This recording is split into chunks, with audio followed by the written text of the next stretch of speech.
فاضل بریلوی رحمۃ اللہ علیہ فرماتے ہیں کہ قیامت میں منظر اس طرح کا ہوگا کہ نبی پاک ہمارے آگے آگے چلیں گے اور ہمیں اللہ کی رحمت کی خوشخبری سناتے جائیں گے، اور جب حضور یہ خوشخبریاں سنائیں گے تو حضور کے لبھہ مبارکہ سے پھول گریں گے اور ہم ان کو اٹھاتے جائیں گے۔ فرماتے ہیں خود تو وہ تھوڑی دیر کے لیے روئیں گے اللہ کی بارگاہ میں کہ یا اللہ انہیں معاف کر دے، خود روئیں گے لیکن ہمیں ہنسا دیں گے۔ پیش حق مجدہ شفاعت کا سناتے جائیں گے، آپ روتے جائیں گے پر ہم کو ہنساتے جائیں گے۔ اور باغ جنت میں محمد صلی اللہ تعالیٰ علیہ وسلم، باغ جنت میں محمد مسکراتے جائیں گے، پھول رحمت کے گریں گے ہم اٹھاتے جائیں گے۔ حشر تک ڈالیں گے ہم پیدائش مولا کی دھوم، اور مثل فارس نجد کے قلعے گراتے جائیں گے۔ اور کیا ذوق بیان کیا، فرمانے لگے خاک ہو جائیں عدو جل کر مگر ہم تو رضا، دم میں جب تک دم ہے ذکر ان کا سناتے جائیں گے۔ جب تک سانسوں کی ڈوری چل رہی ہے، دم میں جب تک دم ہے ذکر ان کا سناتے جائیں گے۔ اللہ تبارک و تعالیٰ نے ہمارے محبوب کریم علیہ السلام کو دنیا میں بھیجا تو فرمایا یا ایھا الناس قد جاءکم برہان من ربکم، اے لوگو تمہارے پاس تمہارے رب کی دلیل آ گئی ہے۔ اللہ تبارک و تعالیٰ نے محبوب پاک علیہ السلام کو سراپا دلیل بنا کے بھیجا۔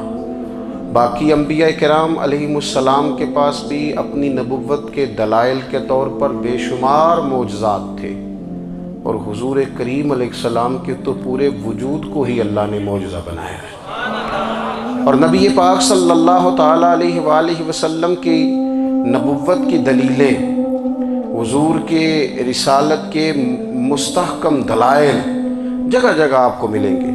سب سے پہلی چیز تو یہ سمجھنے والی ہے کہ نبی پاک علیہ السلام نے جس چیز کو سب سے پہلے اپنی نبوت کی دلیل کے طور پر بیان فرمایا وہ حضور کا کردار ہے، سیرت ہے، عمل ہے، حضور کا لوگوں کے ساتھ رویہ ہے۔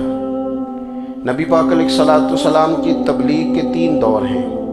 ایک تو حضور نے اپنے قول سے تبلیغ فرمائی ہے، وہ 40 سال کی عمر سے محبوب نے اعلان فرمایا اور تبلیغ کی۔ اور ایک نبی پاک صلی اللہ تعالیٰ علیہ وسلم بالواسطہ حضور کی تبلیغ ہے جو آج تک جاری ہے۔ امت کے علماء، مشائخ، مبلغین حضور کے دین کو آگے پھیلا رہے ہیں، تو دراصل یہ بھی تبلیغ رسول پاک علیہ السلام ہی کی تبلیغ۔ اور ایک حضور کی تبلیغ کا دور ہے، حضور کی پیدائش سے لے کر ولادت مبارکہ سے لے کر حضور علیہ السلام کے اعلان نبوت تک۔ اس دوران نبی پاک نے جو تبلیغ فرمائی ہے وہ اپنے کردار سے فرمائی ہے۔ عرب کا وہ معاشرہ جو بڑا میلا کچیلا گدلا ہو چکا تھا، جس کے اندر سراسر مادہ پرستی کا زور تھا، جس کے اندر لوگ انسانوں کی خرید و فروخت کرتے تھے، جس کے اندر بیٹیوں کو زندہ دفن کر دیتے تھے، جس کے اندر جو آدمی جتنا زیادہ مضبوط ہوتا تھا اتنا زیادہ لٹیرا بن جاتا تھا، اس معاشرے کے اندر رسول کریم علیہ السلام نے 40 سال گزارے، اور اس طرح گزارے کہ جو بیگانے بھی تھے وہ بھی کہا کرتے تھے یہ صادق ہیں، یہ امین ہیں۔ اور جب حضور نے اعلان نبوت کیا تو فرمایا، یہ قرآن مجید کے لفظ ہیں، فرمایا فَقَدْ لَبِثْتُ فِيكُمْ عُمَرًا مِّن قَبْلِهِ أَفَلَا تَعْقِلُونَ، میں تمہارے بیچ عمر کا ایک حصہ گزار چکا ہوں، تمہیں عقل نہیں ہے، شعور نہیں ہے۔ نبی کریم علیہ السلام نے اپنے کردار کو، اپنے عمل کو اپنی نبوت کی دلیل کے طور پر بیان فرمایا۔ وہ تو حضرت حلیمہ بھی فرماتی ہیں نا، جب میں نبی کریم علیہ السلام کو اپنے گھر لے گئی تو میرا اپنا بچہ بھی دودھ پیتا تھا، 2 میرے بیٹے ہو گئے، ایک میری یہ نسبی اولاد اور حضور میری رضائی اولاد۔ تو کہتی ہیں جب میں کریم محبوب علیہ السلام کو اپنے سینے سے لگاتی تھی تو حضور میرے ایک پستان سے دودھ پیتے تھے اور دوسرا اپنے بھائی کے لیے چھوڑ دیا کرتے تھے۔ یہاں سے رسول کریم علیہ السلام نے کردار کے ذریعے تبلیغ، اور پھر اعلان نبوت سے پہلے ایک تنظیم عرب کے جوانوں پر، عرب کے سرداروں پر مشتمل بنائی گئی، جس میں نبی کریم علیہ السلام نے بڑا حصہ لیا، سرکار نے، اور بڑے اہم لوگوں کو شعور حضور نے عطا فرمائے، وہ اس جماعت کا فیصلہ تھا کہ ہم سارے جوان، سارے بڑے لوگ ملیں گے۔ یہ حضور کے اعلان نبوت سے پہلے کی بات ہے۔ ہم بڑے لوگ ملیں گے، کسی بڑے کو کسی چھوٹے پر ظلم نہیں کرنے دیں گے، کسی آدمی کو کسی غریب کا حق نہیں کھانے دیں گے۔ حضور علیہ السلام نے نا اپنے کردار سے، اپنے عمل سے، اور آپ کا جو عمل ہوتا ہے نا وہ اصل ہوتا ہے۔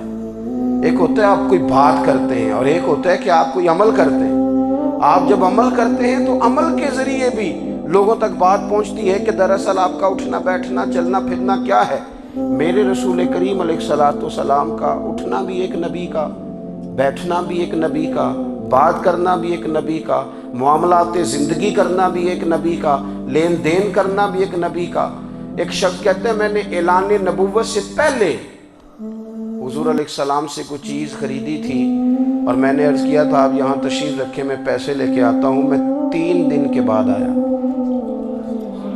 دیکھو یہ بات کرنی کتنی آسان ہے، بولنی کتنی آسان ہے، پر 3 دن یہاں میرے بھائی کو کسی شخص کو 2 گھنٹے انتظار کرنا پڑ جائے تو لوگ کہتے ہیں الانتظار اشد من القتل۔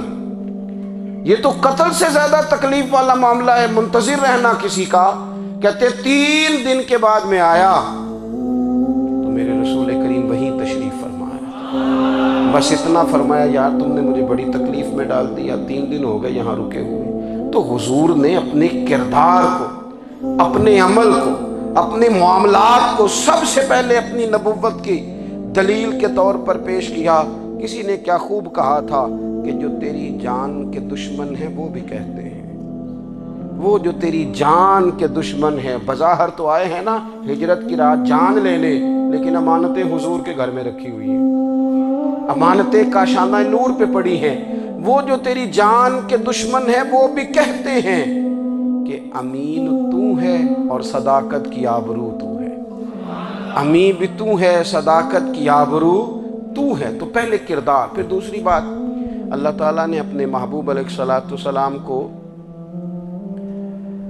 اپنا مطلق نائب بنا کر، اپنا محبوب اعظم بنا کر، ویسے ہی سارے انسانوں کے بارے میں کہا وَإِذْ قَالَ رَبُّكَ لِلْمَلَائِكَةِ إِنِّي جَاعِلٌ فِي الْأَرْضِ خَلِيفَةً، میں زمین میں اپنا نائب بنانے والا ہوں۔ لیکن حضور علیہ السلام تو محبوب ہے نا، حضور کی نیابت تو محبوبیت کے درجے پر فائز ہے۔ تو رسول پاک کو رب کریم نے اس طرح کا بنا کے بھیجا کہ حضرت عبداللہ ابن رواحہ رضی اللہ تعالیٰ عنہ بیان فرماتے ہیں کہ اگر حضور کوئی معجزہ نہ بھی دکھاتے، نبی کریم علیہ السلام سے کوئی اعجاز لوگ نہ بھی دیکھتے، تو محبوب کا تو چہرہ ہی اس طرح کا تھا، لوگوں نے دیکھتے جانا تھا اور کلمہ پڑھتے جانا تھا۔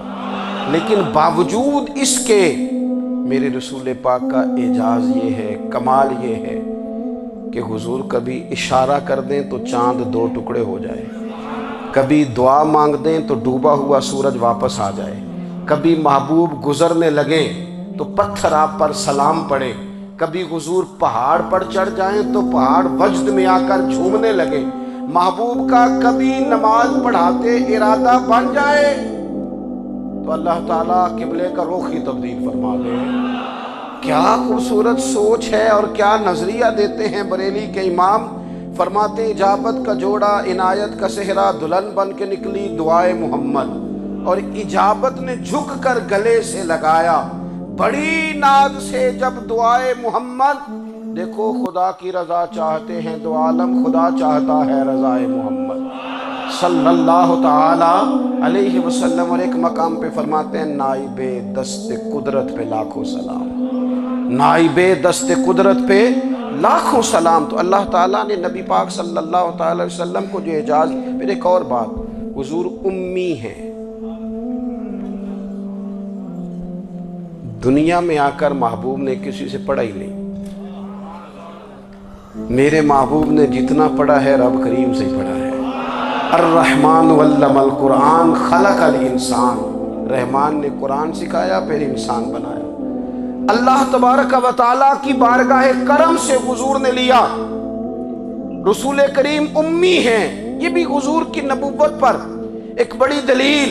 دیکھو ایک ہوتا ہے کوئی آدمی بچپن سے کسی چیز سے شغف رکھے اور جب اس کی عمر بڑی ہو جائے تو کہتے ہیں اس کا تجربہ بڑا ہو گیا ہے، یہ پہلے کوئی شعر کہتا تھا، کوئی ادبی جملہ کہتا تھا، تو اب اس کی یہ کام کرتے کرتے عمر بڑی ہو گئی ہے تو رسوخ حاصل ہو گیا۔ 40 سال کی عمر مبارک تک نبی کریم نے ایک شعر بھی نہیں کہا۔ حضور علیہ السلام نے کبھی کوئی ایسی بات، ویسے تو حضور کی ہر بات حکمت والی، لیکن جس کو عرب کے لوگ اپنے لہجے میں شاعری یا اپنے لہجے میں ادب کہتے تھے، وہ حضور نے بیان نہیں فرمایا۔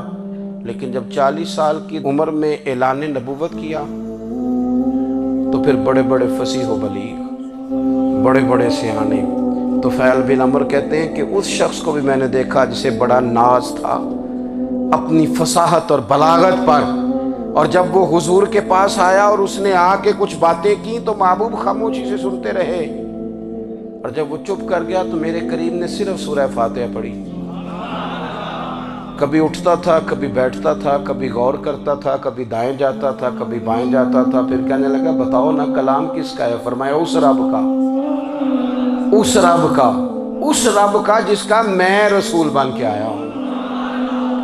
نبی کریم صلی اللہ تعالی علیہ وسلم امی ہیں، لیکن حضور نے کائنات کے رازوں سے پردے ہٹا دیے، نبی کریم نے جینے کے سلیقے بتا دیے، حضور نے ہر شخص کو اس کے مقصد حیات سے آگاہ کر دیا۔ نبی کریم علیہ السلام نے وہ فلسفہ حیات بیان کیا کہ لوگوں کو صرف جینے میں مزہ نہیں آیا، مرنے میں بھی مزہ آنے لگا۔ لوگ آگے بڑھ بڑھ کے جانیں پیش کرنے لگے، اپنی اولادیں قربان کر، جو فلسفیوں سے کھل نہ سکا اور نکتہ وروں سے حل نہ ہوا، وہ راز ایک طیبہ والے نے بتلا دیا چند اشاروں میں۔ محبوب کریم امی ہیں، لیکن حضور نے اس طرح دنیا کو سکھایا، اس طرح دنیا کو پڑھایا، اس طرح حضور نے علم کے چراغ اور دیپ روشن کیے کہ قیامت تک جسے روشنی ملے گی نا، اسے صرف دروازہ مصطفیٰ سے ملے گی، اسے رسول کریم علیہ السلام کے در دولت سے ملے۔ کچھ لوگوں نے کہا کہ اپنے پاس سے آیات بنا کے لاتے ہیں، اپنے گھر میں بیٹھ کے دعوے کر لینا تو کوئی مشکل کام نہیں نہ ہوتا، سارے لوگ ہی کر لیتے ہیں۔ بلکہ وہ ہمارے ایک بزرگ کہا کرتے تھے، خیالی پلاؤ پکائیے تے گھیو کدے بھی کٹ نہ پائیے، کیونکہ کون سا پیسوں کا ڈالنا ہے، زیادہ ڈالیں آپ اور زیادہ ڈالیں۔ بہت سارے لوگ ہیں آج بھی، کچھ لبرل ہیں بیچارے، کچھ دین بیزار طبقہ ہے، وہ کہتے ہیں جناب ہمیں تو جدید باتیں بتائیں، ہمیں تو نئے اسلوب کے مطابق لے کے چلے، ہمیں تو او بھائی سن، میرے نبی پاک علیہ السلام نے فرمایا میرا قرآن کبھی پرانا نہیں ہوگا، اسے پڑھ کے دیکھ، اس کی جدت کا حسن دیکھ، یہ تو کھلا ہوا باغ ہے، تو ایک دفعہ اس کے قریب آئے گا تو خوشبو ملے گی، دوسری دفعہ آئے گا تو اس سے زیادہ تازی ملے گی، ایک دفعہ پھل کھائے گا تو مزیدار ہوگا اور دوسرا کھائے گا ہو سکتا ہے شکل ملتی جلتی ہو لیکن ذائقہ بڑا نرالا ہوگا۔ تو تو صحیح نا، جب کچھ لوگوں نے کہا یہ خود سے بنا کے آیات لاتے ہیں تو فرمایا وَإِن كُنتُمْ فِي رَيْبٍ مِّمَّا نَزَّلْنَا عَلَىٰ عَبْدِنَا فَأْتُوا بِسُورَةٍ مِّن مِّثْلِهِ، اگر تمہیں کوئی شک ہے اس میں جو ہم نے اپنے بندہ خاص میں نازل کیا ہے تو تم بھی اس جیسی ایک آیت بنا کے لاؤ۔ اور چلو چیلنج کھلا ہی دے دیا، فرما وَادْعُوا شُهَدَاءَكُم مِّن دُونِ اللَّهِ، اللہ اور اللہ والوں کو چھوڑ دو، تفسیری ترجمہ عرض کر رہا ہوں، یعنی صحابہ کو چھوڑ دو، حضور کے ماننے والوں کو چھوڑ دو، باقی ساری دنیا کے کافر اکٹھے ہو جاؤ، ایک آیت بس قرآن جیسی لے کے آؤ، ایک آیت لے کے آؤ، ان کنتم صادقین، اگر تم سچے ہو۔ جوانوں سنو، کہا ایک آیت، اور یہ چیلنج آج تک قرآن مجید کا موجود ہے، آج تک وَإِن كُنتُمْ فِي رَيْبٍ مِّمَّا نَزَّلْنَا عَلَىٰ عَبْدِنَا فَأْتُوا بِسُورَةٍ مِّن مِّثْلِهِ، تم قرآن کے مقابلے کی ایک صورت لے کے آؤ اور سارے حمایتی اکٹھے کر لو اپنے، ان کنتم صادقین، اگر تم سچے ہو۔ جواب تو ادھر سے آنا تھا نا، لیکن کائنات کے رب نے جواب بھی خود دیا، فرمایا فَإِن لَّمْ تَفْعَلُوا وَلَن تَفْعَلُوا، اگر تم نہ لا سکے، اور فرمایا تم لا سکتے بھی نہیں، اگر تم نہ لا سکے اور تم لا سکتے بھی، نہ خنجر اٹھے گا نہ تلوار تم سے، یہ بازو میرے آزمائے ہوئے ہیں،